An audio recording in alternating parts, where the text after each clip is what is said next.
आप अगरबत्ती जलाते हैं तो सुगंधी आती है, हवन करते हैं तो सुगंधी आती है, सेंट छिड़कते हैं तो सुगंधी आती है। सुंदर खिले हुए गुलाब के फूल, चमेली के फूल, रजनीगंधा के फूल लाते हैं, जहाँ पेड़ होते हैं वहाँ सुगंधी फैलती है। उसी तरह से पुण्य कर्म का भी सुगंध होता है। जब आप दूसरों की मदद करते हैं तो सुगंध फैलती है। रात रानी और रजनीगंधा और गुलाब के फूल से भी ज़्यादा, सेंट और हवन कुंड से भी ज़्यादा, अगरबत्ती से भी ज़्यादा सच्ची हवन होती है।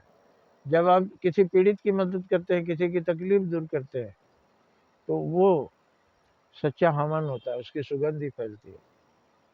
जीवन का सुगंधमय बनाइए, यही यज्ञ करते रहिए। तमाम ऋषियों ने यज्ञ बराबर किया है।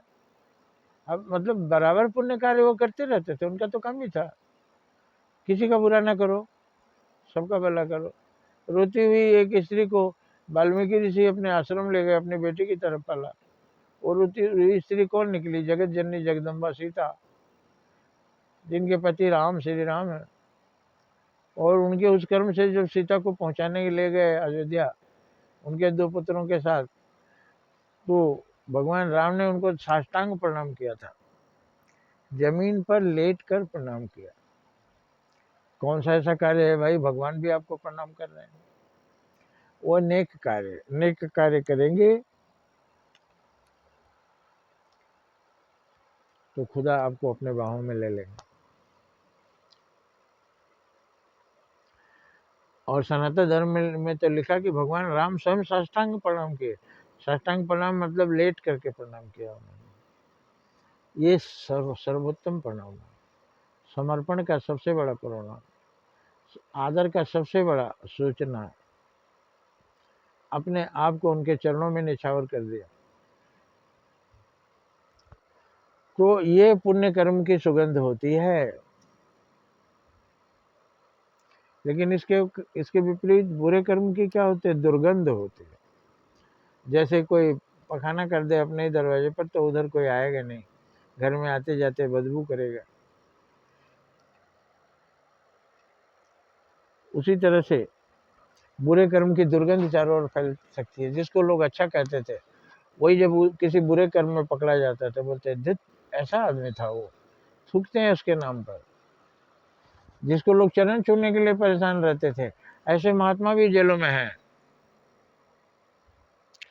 अब यहाँ के अदालतों में तो फंसाया जाता है, वो पता नहीं वो फंसाए गए कि उन्होंने सचमुच ये काम किया है, ये तो न्यायालय जाने। लेकिन कभी कभी सही आदमी भी फंस जाते हैं, बुरे आदमी भी फंसते हैं, अच्छे आदमी भी फंस जाते हैं। अच्छे आदमी भी फंस जाते हैं अपनी नादानी से, चारों तरफ बदबू फैल जाती है। तो हमको अपने कर्मों की बदबू नहीं फैलानी चाहिए, हमको अपने सत्कर्मों का खुशबू फैलाना चाहिए, सुगंध फैलाना चाहिए। घी और हवन धूप जब जलता है तो घर स्वर्ग लगने लगता है, वातावरण पवित्र हो जाता है। इस तरह से सत्कर्म करने वाले जहाँ होते हैं वो जगह पवित्र हो जाती है, और दुष्कर्म करने वाले उस जगह को अपवित्र कर देते हैं, छी लोग करने लगते हैं। वो आदमी भी किसी को मुंह दिखाने लायक नहीं रहता। इसलिए बुरे कर्मों से बचिए, अच्छे कर्मों में लगे रहिए। आप बुरे कर्मों का परिणाम सोच लीजिए और बुरे कर्म से बहुत दूर हो जाइए। आप रही सही प्रतिष्ठा, ऐसी धन चला जाए तो कुछ नहीं होता है, लेकिन आप बर्दाश्त कर सकते हैं, लोगों को मुंह तो दिखा सकते हैं कि मेरा धन मेरी मूर्खता से चला गया, लोग कहेंगे बेचारा। लेकिन अगर आपने बुरा किया है तो बोलेंगे मारो, महाबदमाश है, बहुत दुष्ट है, जूते मारो इसको। वही लोग जो चरण छूते थे वो जूते मारने को तैयार हो जाते। तो बुरे कर्म का दुष्परिणाम समझ लीजिए, उससे सदा दूर रहिए, तौबा कीजिए। विष है, आपके जीवन को, आपके चरित्र को मार देगा। अच्छे कर्म करिए, सुगंध फैलेगी यज्ञ की तरह, लोग आपका नाम लेंगे, वाह वाह करेंगे। जय हिंद, जय भारत।